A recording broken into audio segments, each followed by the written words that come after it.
आइए दोस्तों, जीविका का क्लास हम लोग चला रहे हैं। आज हमारा दूसरा दिन है। इसमें एरिया कोऑर्डिनेटर और कम्युनिटी कोऑर्डिनेटर के लिए ये क्लास इम्पोर्टेंट होने वाली है। एरिया कोऑर्डिनेटर और कम्युनिटी कोऑर्डिनेटर के लिए क्लास इम्पोर्टेंट होने वाली है और हम लोग का आज दूसरा क्लास है। चलिए क्लास को स्टार्ट करते हैं। देखिए, एरिया कोऑर्डिनेटर और कम्युनिटी कोऑर्डिनेटर के लिए हम लोग पढ़ रहे हैं और यूथ कंपटीशन का बुक हम लोग सॉल्यूशन कर रहे हैं। जब ये बुक ख़त्म हो जाएगा तो फिर आप लोग को हम प्लेटफॉर्म पढ़ा देंगे और आप लोग का रिस्पांस अच्छा रहा इसका थ्योरी भी हम पढ़ा देंगे। आइए स्टार्ट करते हैं हम लोग का क्लास। बिहार जीविका के लिए बहुत अच्छी क्लास है आप लोग के लिए। आप पढ़िए, एक एक क्वेश्चन यहीं से आएगा, आपको कहीं और भटकने की ज़रूरत नहीं है। तो हम लोग पिछले 50 को लगभग 54 क्वेश्चन कर चुके हैं और इसी सीरीज में हम 55वां क्वेश्चन से स्टार्ट करते हैं। क्वेश्चन में दिया गया है कि ग्रामीण अर्थव्यवस्था का मुख्य आधार क्या है। तो ग्रामीण अर्थव्यवस्था का मुख्य आधार कृषि है। हम लोग पिछले क्लास में भी चीज़ देख चुके हैं। भारत की लगभग 65 से 70% जनसंख्या कृषि और इससे संबंधित गतिविधियों पर निर्भर है, इसलिए ग्रामीण अर्थव्यवस्था का मुख्य आधार कृषि है।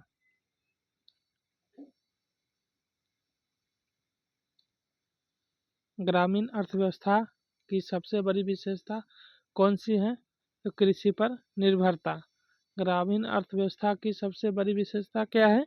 तो कृषि पर निर्भरता, यही सबसे बड़ी विशेषता है। ग्रामीण अर्थव्यवस्था का मुख्यतः कृषि एवं कृषि आधारित व्यवसायों पर निर्भर करती है।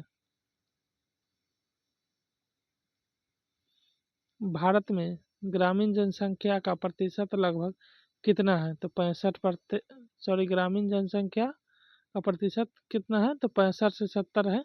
तो 65 प्लस हो गया इसका आंसर। 65% नहीं होगा, ये 65 प्लस यानी 65 से 70% है। अभी हम लोगों ने देखा तो 65 से 70% इसका आंसर होगा।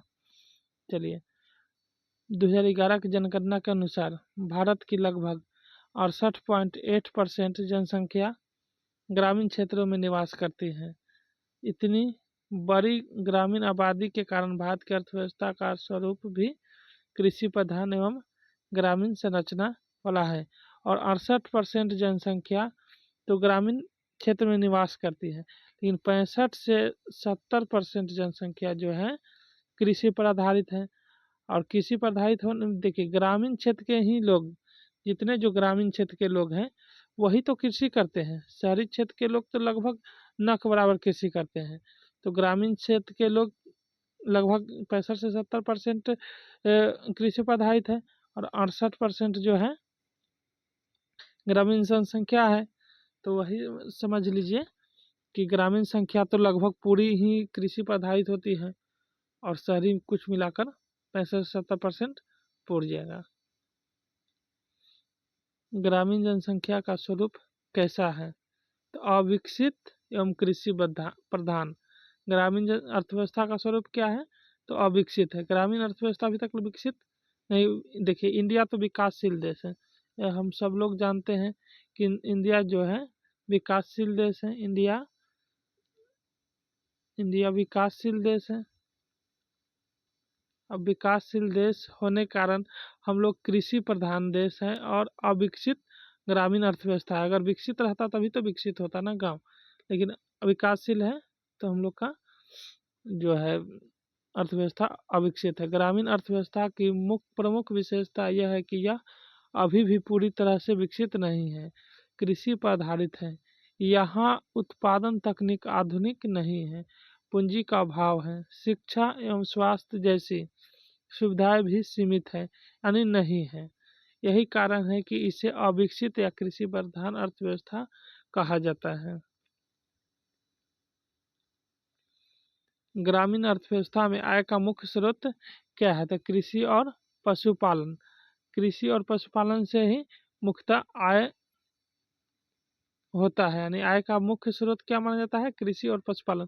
आप लोग गांव में देखते होंगे तो अधिकतर जो लोग हैं, अधिकतर लोग जो है गाय या भैंस या बकरी इसी का पालन करते हैं और इसी से उनकी जीवनी चलती है। तो ग्रामीण ग्रामीण परिवारों की आय का सबसे बड़ा स्रोत खेती, पशुपालन, कृषि, मजदूरी है। कृषि उत्पादन के साथ साथ दूध उत्पादन, बकरी पालन, मछली पालन जैसी गतिविधियां ग्रामीण लोगों की आय बढ़ाने में मदद करती हैं। कुछ लोग लघु उद्योग या प्रवासी आय पर भी निर्भर रहते हैं। ग्रामीण क्षेत्रों में उद्योग उद्योग का प्रमुख रूप कौन सा है? तो उद्योग का प्रमुख रूप लघु एवं कुटीर उद्योग। लघु एवं कुटीर उद्योग ही ग्रामीण क्षेत्रों में पाया जाता है। ग्रामीण क्षेत्रों में बड़े बड़े औद्योगिक संयंत्र नहीं होते। यहाँ हस्तशिल्प, हथकरघा, मिट्टी के बर्तन, बांस के काठ, खादी, जूट जैसे कुटीर एवं लघु उद्योग प्रचलित हैं। ये उद्योग स्थानीय संसाधनों श्रम पर आधारित होते हैं और ग्रामीण अर्थव्यवस्था को सहारा देते हैं।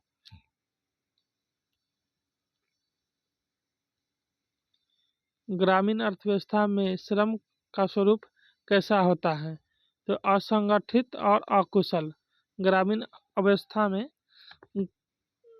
ग्रामीण अर्थव्यवस्था में श्रम का स्वरूप कैसा होता है? तो असंगठित होता है। श्रम मतलब काम, श्रम मतलब काम होता है असंगठित, कोई संगठन के द्वारा काम नहीं होता है, जिसका मन हुआ जहाँ मन हुआ वहाँ काम करता है, तो असंगठित काम हुआ। और अकुशल, सब लोग कोई कुशल कारीगर नहीं होते हैं और स्किल बेस्ड कार्य नहीं होता है, सीधा भाषा में समझिए तो वही बताया गया है। ग्रामीण क्षेत्रों में कार्यबल का बड़ा हिस्सा असंगठित क्षेत्र में होता है। अधिकांश मजदूरों के पास तकनीकी प्रशिक्षण या विशेष कौशल नहीं होता है। ग्रामीण अर्थव्यवस्था में बेरोजगारी का प्रमुख स्वरूप कौन सा है? तो मौसमी एवं छिपी बेरोजगारी। देखिए, ग्रामीण अर्थव्यवस्था में अधिकतर बेरोजगारी मौसमी और छिपी बेरोजगारी है। मौसमी बेरोजगारी उसे कहते हैं जब कोई एक स्पेशल मौसम आया तो उसमें तो वो काम कर रहा है, लेकिन फिर अगले मौसम में वो बेरोजगार हो जाता है कुछ दिन के लिए। जैसे मुझे गेहूँ का खेती हो रहा है, गेहूँ की बुआई होता है तो उस समय तो वो काम कर रहा है, लेकिन जैसे ही गेहूँ की बुआई खत्म हो जाती है तो लगभग 3 मंथ जो आदमी बेरोजगार हो जाता है। उसके बाद जो है फिर उसको गेहूं की कटाई, फिर अगले बार धान की बुआई वगैरह में वह काम कर पाता है। तो इसमें मौसमी बेरोजगारी होगा। और छिपी बेरोजगारी उसको कहते हैं, जैसे कोई खेत है, उस खेत में अगर एक आदमी भी खेती करेगा तो वह 10 क्विंटल अनाज उपजाएगा। ठीक है, मान के चलिए 10 क्विंटल अनाज उपजाएगा। और 5 आदमी मिलकर भी खेती करेगा तो इसमें अनाज तो 10 क्विंटल उपजना है, तो 4 आदमी को यहाँ बेरोजगार माना जाएगा। इसलिए छिपी हुई बेरोजगारी होती है ग्राम में। ग्रामीण अर्थव्यवस्था की प्रमुख समस्या क्या है? पूंजी की कमी। ग्रामीण अर्थव्यवस्था में पूंजी की कमी हमेशा होता है। प्रायः यह समस्या ग्रामीण अर्थव्यवस्था में बनी रहती है कि पूंजी का अभाव बना रहता है, जिससे ग्रामीण अर्थव्यवस्था स्वतंत्र एवं तीव्र विकास नहीं कर पाती है। ग्रामीण अर्थव्यवस्था का सामाजिक ढांचा प्रायः किस आधार पर टिका होता है? तो जाति एवं समुदाय पर। जाति एवं समुदाय पर ग्रामीण अर्थव्यवस्था का सामाजिक ढांचा टिका होता है। ये कैसे कह सकते हैं आप? तो जब भी आप इलेक्शन देखते हैं, जैसे अभी इलेक्शन हुआ, अभी इलेक्शन है बिहार में, तो सभी लोग जितने लोग जो है वोट किसको देंगे? तो अधिकतर लोग वोट देंगे अपने जाति को, क्योंकि सभी लोग अपने जाति में बट चुके हैं। तो अपने समुदाय या जो हिंदू लोग हैं हमेशा प्रीफर करेंगे कि हिंदू लोग को ही वोट दे, मुस्लिम को वोट नहीं दे। जो मुस्लिम है वो हमेशा मुस्लिमों को वोट ही देगा। तो ये इसी को कहा जाता है सामुदायिक या जाति। जाति इसी में बटा होता है गांव के लोग।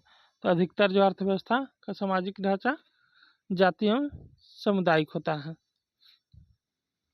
गांव का सामाजिक ढांचा जाति एवं समुदाय पर आधारित होता है। परंपरागत रूप से जाति के आधार पर पेशे भूमिकाएं तय होती है। आज भले ही परिवर्तन हुआ हो, लेकिन अब भी सामाजिक बंध, विवाह, ग्राम पंचायत आदि जाति एवं समुदाय से प्रभावित रहते हैं। विवाह तो समझ लीजिए कि 100% अपने जाति या समुदाय में ही होता है।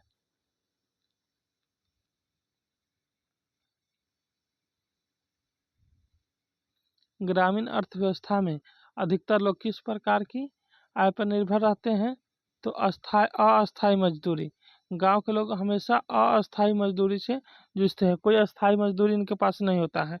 आज काम मिला, आज काम मिला तो आज काम कर लेंगे, फिर कल नहीं मिला काम तो कल के लिए बेरोजगार हैं। तो अस्थायी मजदूरी होता है गांव में। ग्रामीण क्षेत्र में बहुत से लोग भूमिहीन होते हैं। वे दूसरों के खेत में मजदूरी करके जीविका चलाते हैं। यह काम मौसमी और अस्थायी होता है, जिससे उनकी आय अनिश्चित रहती है। ग्रामीण क्षेत्रों की स्वास्थ्य सुविधाएं समानता कैसी होती हैं? सीमित और कमजोर। ग्रामीण क्षेत्रों की स्वास्थ्य सुविधाएं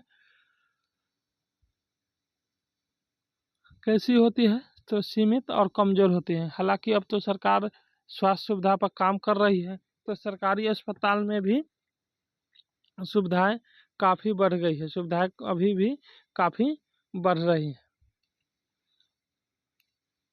गांव में अस्पताल और डॉक्टरों की संख्या कम होती है। दवाएं और आधुनिक चिकित्सा सुविधाएं उपलब्ध नहीं हो पाती हैं। परिणाम स्वरूप स्वास्थ्य सेवाएं कमजोर और सीमित रहती हैं। ग्रामीण क्षेत्रों की विशेषता क्या है? तो ग्रामीण क्षेत्रों की विशेषता प्राकृतिक जीवन शैली है। गांव का जीवन प्रकृति से जुड़ा होता है। किसान खेत, पशु, पर्यावरण के बीच रहते हैं। वे सरल, सादगीपूर्ण और प्राकृतिक जीवन जीते हैं, जो ग्रामीण अर्थव्यवस्था की एक खास पहचान है।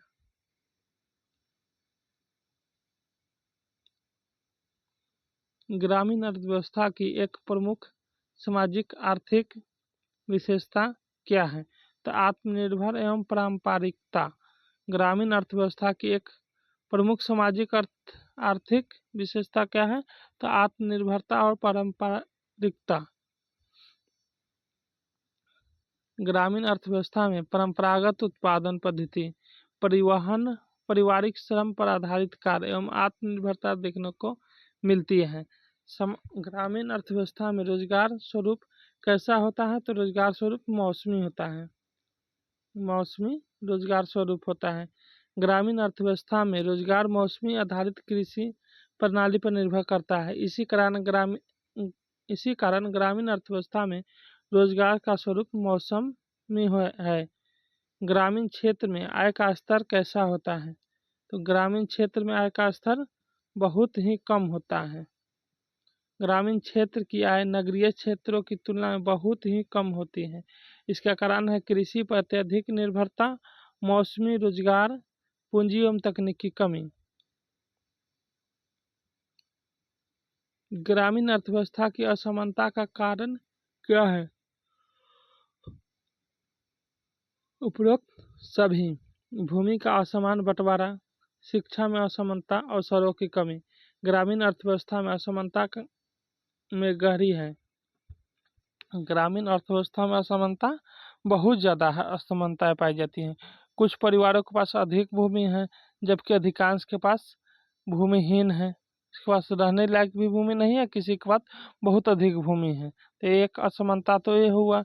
दूसरा देखते हैं, दूसरा असमानता शिक्षा एवं स्वास्थ्य में अमीर और गरीब के बीच अंतर है। ठीक है। तीसरा तीसरा जो है असमानता है रोजगार के अवसर की भी असमानता देखने को मिलती है। इसे समाज में गरीब अमीरी का अंतर स्पष्ट दिखाई देता है। ग्रामीण विकास योजना के कार्यान्वयन की निगरानी कौन करता है? पंचायती राज संस्थाएं। ग्रामीण विकास योजना के कार्यान्वयन की निगरानी कौन करता है? पंचायती राज संस्थाएं करता है। 73वें संविधान संशोधन 1992 के बाद पंचायती राज संस्थाओं को ग्रामीण विकास योजनाओं की योजना बनाने, क्रियान्वयन करना और निगरानी की जिम्मेदारी दी गई। इससे विकास योजना में जन भागीदारी सुनिश्चित होती है, स्थानीय आवश्यकता के अनुरूप काम हो पाता है।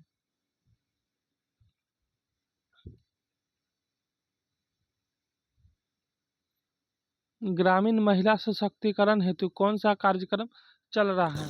तो ग्रामीण महिला सशक्तिकरण हेतु कौन सा कार्यक्रम चल रहा है? तो राष्ट्रीय ग्रामीण आजीविका मिशन चल रहा है। राष्ट्रीय ग्रामीण आजीविका मिशन चल रहा है। बिहार में क्या चल रहा है? तो जीविका भी ग्रामीण महिला सशक्तिकरण के अंतर्गत ही आता है। देखिए, यह योजना स्वयं सहायता समूह एसएचजी के माध्यम से ग्रामीण महिलाओं को संगठित करती है। उन्हें बैंक ऋण, प्रशिक्षण, स्वरोजगार के अवसर प्रदान किए जाते हैं। इससे ग्रामीण महिला आत्मनिर्भर बनती है और परिवार की आर्थिक स्थिति में भी सुधार होता है।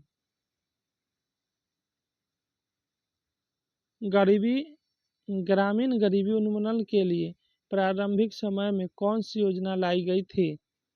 तो IRDP 1978 से 79 में शुरू हुई समेकित ग्रामीण विकास कार्यक्रम IRDP का उद्देश्य गरीब ग्रामीण परिवारों को रोजगार एवं स्वावलंबन हेतु वित्तीय सहायता और प्रशिक्षण देना था। इसे गरीबी उन्मूलन की आधारशिला माना जाता है।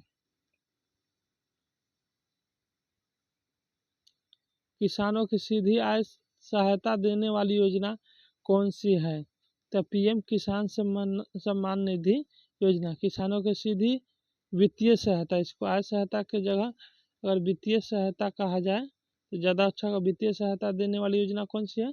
तो PM किसान सम्मान निधि योजना। इसके तहत कितना पैसा दिया जाता है?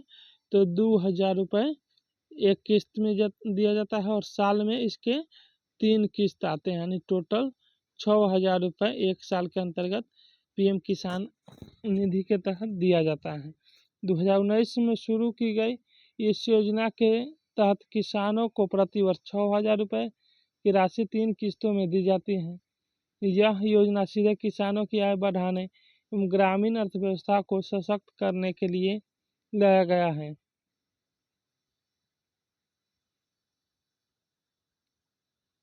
ग्रामीण क्षेत्रों में कुटीर उद्योगों की विशेषता क्या है? तो श्रम प्रधानता।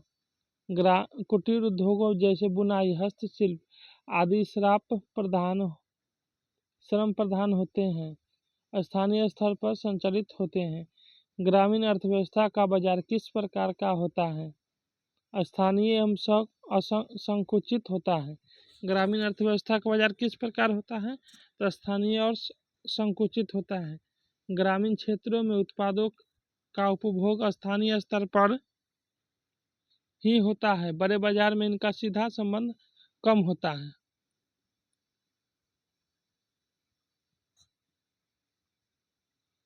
पंचायती राज का मुख्य उद्देश्य क्या है? तो पंचायती राज का मुख्य उद्देश्य लोकतांत्रिक विकेंद्रीकरण है, मतलब सत्ता को बांटना। इसका अगर विकेंद्रीकरण का मतलब समझा जाए तो सत्ता में भागीदारी देना,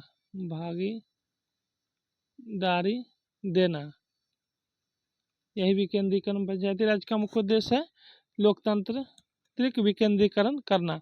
पंचायती राज का लक्ष्य स्थानीय स्तर पर निर्णय लेने की शक्ति देना है, ताकि जनता अपने विकास और कल्याण से जुड़ी जरूरतों का स्थानीय स्तर पर निर्णय और क्रियान्वयन कर सके। 73वां संविधान संशोधन किस उद्देश्य के लिए पारित किया गया था? पंचायतों को संवैधानिक मान्यता देने के लिए 73वां संविधान संशोधन 1992, टाइम याद रखेंगे, 1992 किया गया था। 73वें संविधान संशोधन 1992 ने ग्रामीण स्थानीय संस्थाओं, पंचायत के संवैधानिक दर्जा दिया। ग्राम सभा, ग्राम पंचायत आदि को कानूनी रूप से मजबूती दी। कार्य, चुनाव, आरक्षण तथा वित्तीय प्रावधान तय किए।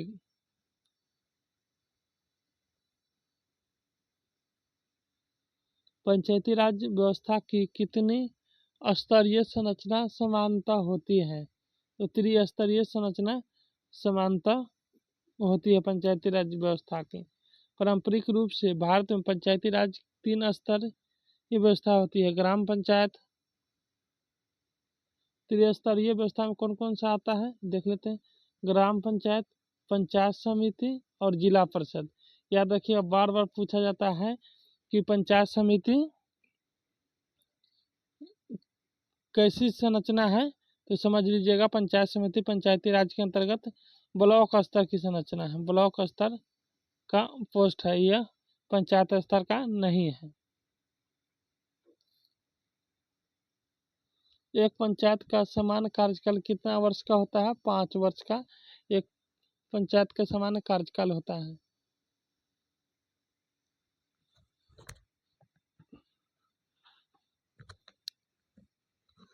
तिहत्तरवें संविधान संशोधन के बाद पंचायतों को समानता कार्यकाल 5 वर्ष निर्धारित है। कार्यकाल की समाप्ति पर पुनः चुनाव आयोजित किए जाते हैं, सिवाय असाधारण हालात के समय पूर्व विघटन के लिए। अगर कोई असाधारण हालात बन गया तो समय से पहले अगर पंचायत का विघटन कर दिया गया तो उस समय जो है इलेक्शन कराने में देरी हो सकती है। ग्राम सभा किससे मिलकर बनती है? तो सभी 18 वर्ष से ऊपर के मतदाताओं से लेकर ग्राम सभा बनती है। ग्राम सभा गांव के सभी पंजीकृत मतदाताओं की आम सभा है। 11वीं अनुसूची का संबंध किससे है?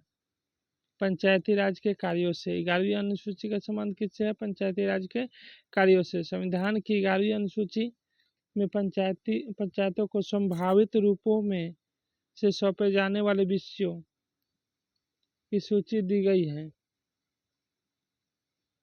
ग्रामीण विकास, कृषि, स्वास्थ्य, जल प्रबंधन आदि विषयों की भी शामिल हैं। भारत में पंचायती राज प्रणाली को किस अनुच्छेद के अंतर्गत संवैधानिक दर्जा प्राप्त है? अनुच्छेद 243। 73वें संविधान संशोधन 1992 के दौरान अनुच्छेद 243 से 243 ओ तक जोड़े गए, जिससे पंचायती राज संस्थाओं को संवैधानिक दर्जा मिला। 73वें संविधान संशोधन कब लागू हुआ? 73वां संविधान संशोधन 1993 में लागू हुआ। 73वां संविधान संशोधन 1992 में कानून बना और राष्ट्रपति की मंजूरी और अप्रैल 1993 में मिली और 24 अप्रैल 1993 से प्रभावी है।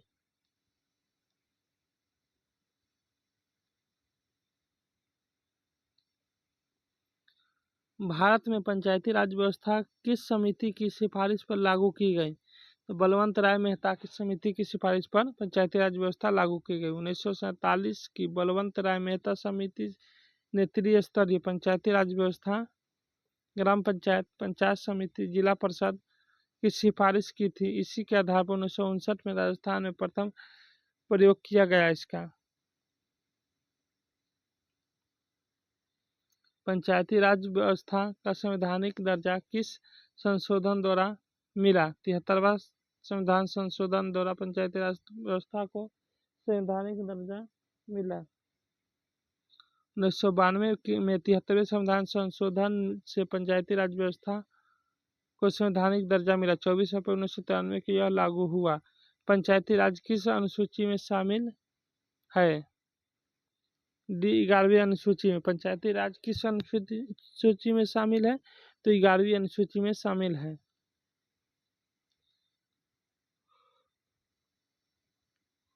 पंचायती राज भारतीय संविधान की 11वीं अनुसूची में शामिल है, जिसमें पंचायतों के कार्यों के अंतर्गत 29 विषयों की सूची दी गई है। यह व्यवस्था 1992 में 73 संविधान संशोधन अधिनियम द्वारा संविधान में जोड़ी गई थी। भारत में पंचायती राज का सर्वप्रथम प्रयोग किस राज्य में हुआ था? राजस्थान में। 2 अक्टूबर 1959 को राजस्थान के नागौर जिले में पंचायती राज की शुरुआत की गई।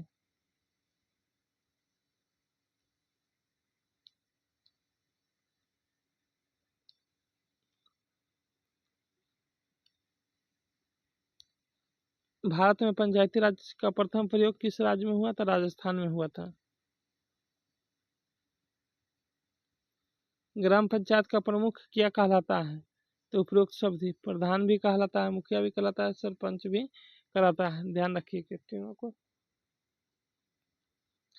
विभिन्न राज्यों में ग्राम पंचायत प्रमुख को अलग अलग नामों से पुकारा जाता है, जैसे प्रधान, सरपंच, मुखिया। पंचायत चुनाव कितने अंतराल पर कराए जाते हैं? तो 5 वर्ष के अंतराल पर पंचायती राज का चुनाव किया जाता है। 73वां संविधान संशोधन के अनुसार पंचायतों का चुनाव प्रत्येक 5 वर्ष में कराना अनिवार्य है।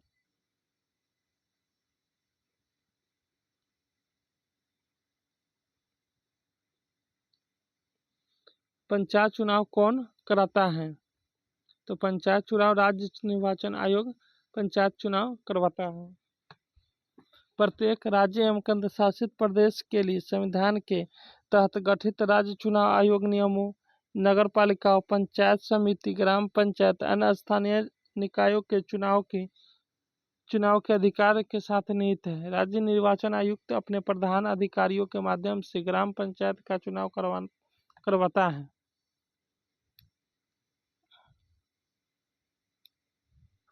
जिला परिषद अध्यक्ष कहलाता है। अध्यक्ष जिला परिषद अध्यक्ष कहलाता है। यह व्यक्ति जिला परिषद की बैठकों की अध्यक्षता करता है और महत्वपूर्ण भूमिका निभाता है।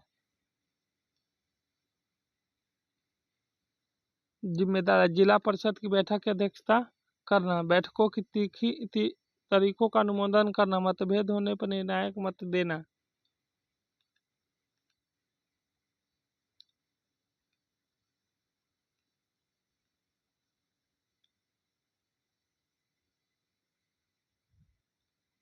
पंचायती राज संस्थाओं में महिलाओं के लिए आरक्षण कितना है?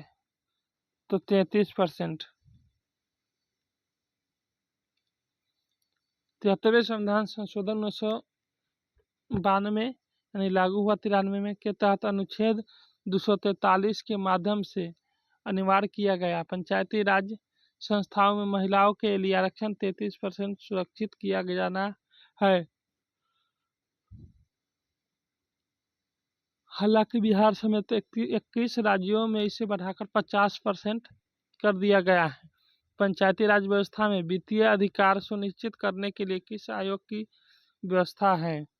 तो वित्त आयोग की व्यवस्था है।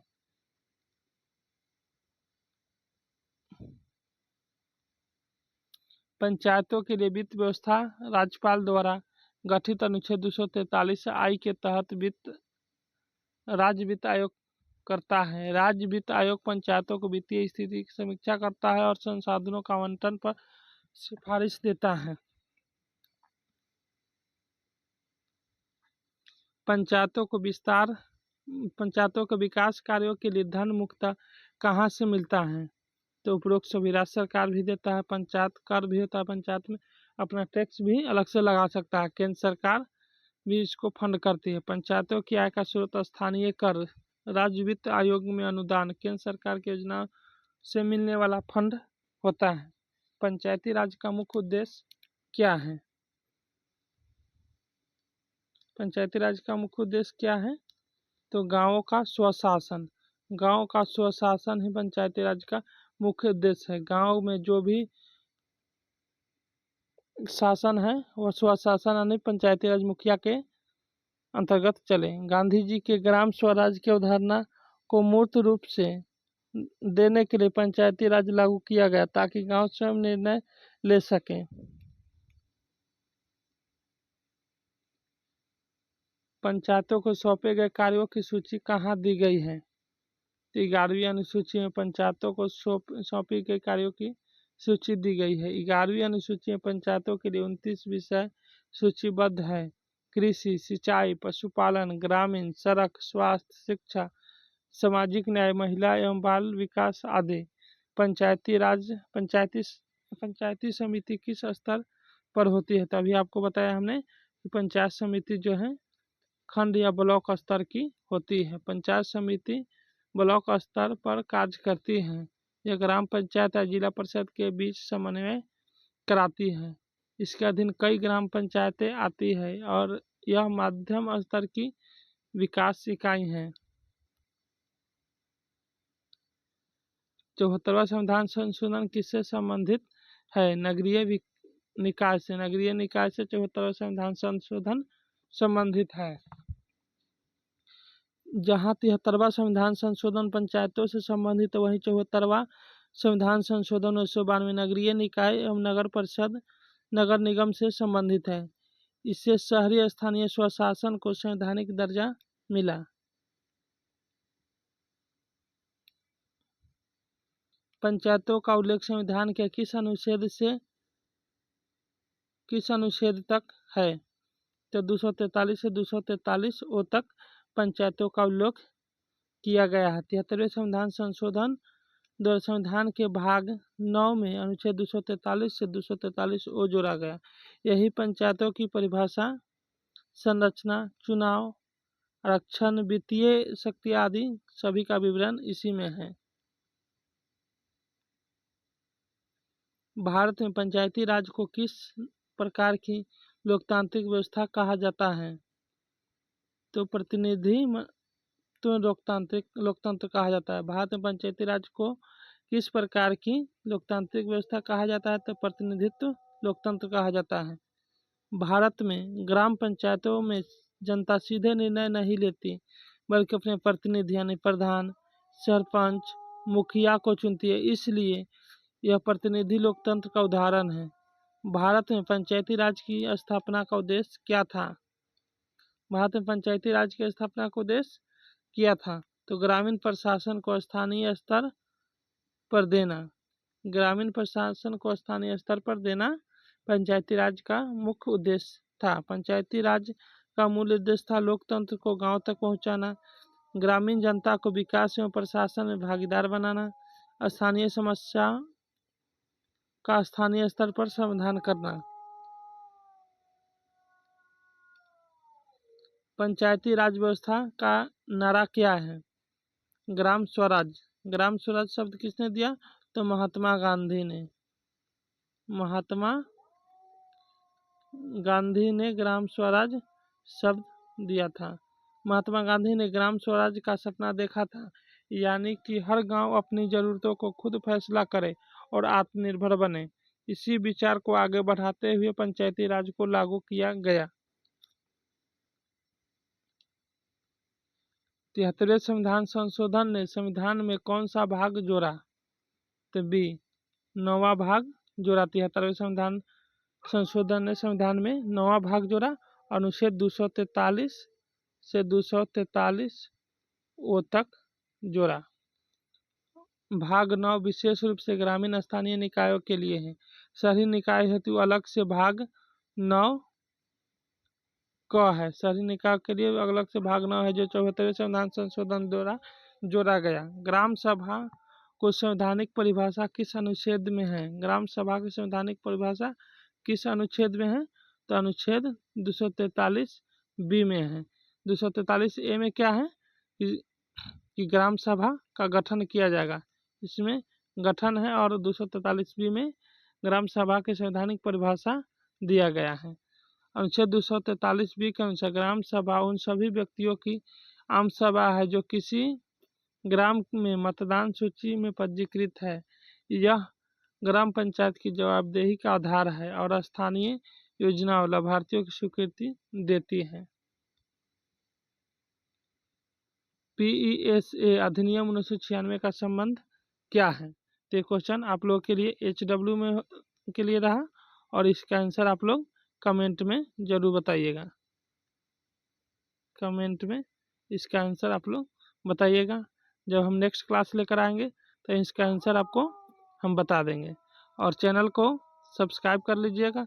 सब लोग चैनल को सब्सक्राइब कर लीजिएगा, लाइक कर दीजिएगा, क्योंकि आपको हम लाइक करने के लिए नहीं कहते हैं, इसका मतलब नहीं कि आप लोग लाइक और सब्सक्राइब नहीं करेंगे। लाइक एंड सब्सक्राइब भी कर लीजिएगा और शेयर भी कीजिएगा और कमेंट ज़रूर कीजिएगा।